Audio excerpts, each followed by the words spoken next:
माझं नाव प्राजक्ता आहे. मी बांदरमध्ये राहते.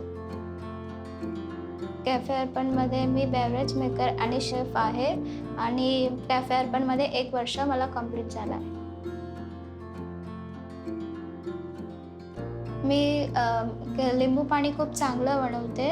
तर 20 ml लिंबू सिरप घ्यायचं, 30 ml शुगर सिरप टाकायचं, 1/8 सॉल्ट टाकायचं, त्यानंतर थंड पाणी टाकायचं वरून, त्याच्यावर स्लाइस ठेवायचा.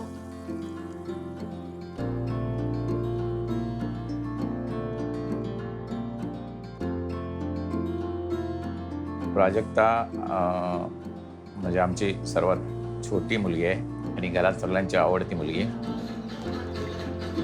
तिला असं कधी ती नर्वस नाही तर मला हे नाही जमणार ते नाही जमणार नाही असं कधी नाही विचार करत.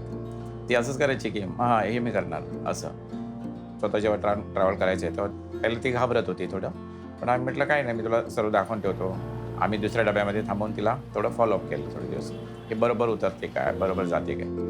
आणि तिला कधी माहीत पण नव्हतं आम्ही सोबत जातोय. तिचा भाऊ जायचा दुसऱ्या डब्यामध्ये बसून. जेव्हा तिने एकदा पहिला प्रवास केला मग ती स्वतःच खुश झाली की मी एकटे करू शकते. प्राजक्ता बहुत मुझे पसंद है। उनके साथ घूमना पसंद है, बातें करना पसंद है, फन करना पसंद है। ज़्यादा ऑर्डर आया तो प्राजक्ता आज तो अपना कुछ नहीं है, कुछ होने वाला नहीं है। क्यों? अरे आज तो अपने वाट लगने वाली। आज हमारा खीमा होने वाला है।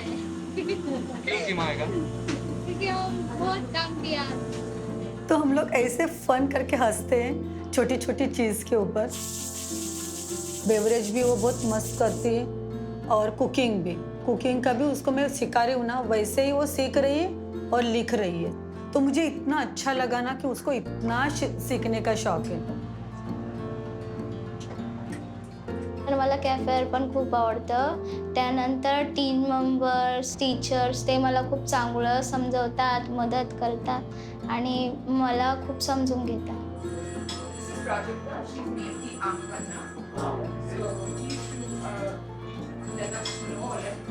मला सध्या तर मुंबईमध्येच राहायचं आहे, पण मला दिल्लीमध्ये फिरायला जायचं आहे प्लेनमधून.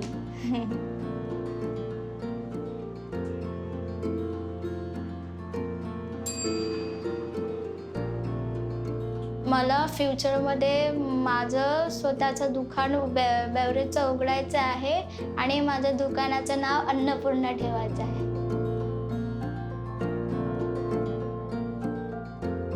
मी समोरच्या व्यक्तीशी आहे ना, जे ओळखीचे असतात ते मी पटकन बोलते आणि जे समोरचे व्यक्ती दुसरे असतात तर मी बोलू नाही शकत.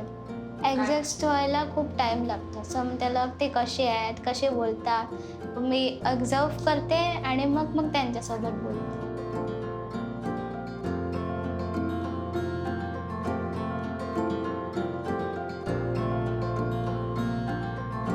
तर मी असं सांगतो तर मला पहिला समजून घ्या आणि मला मदत करा.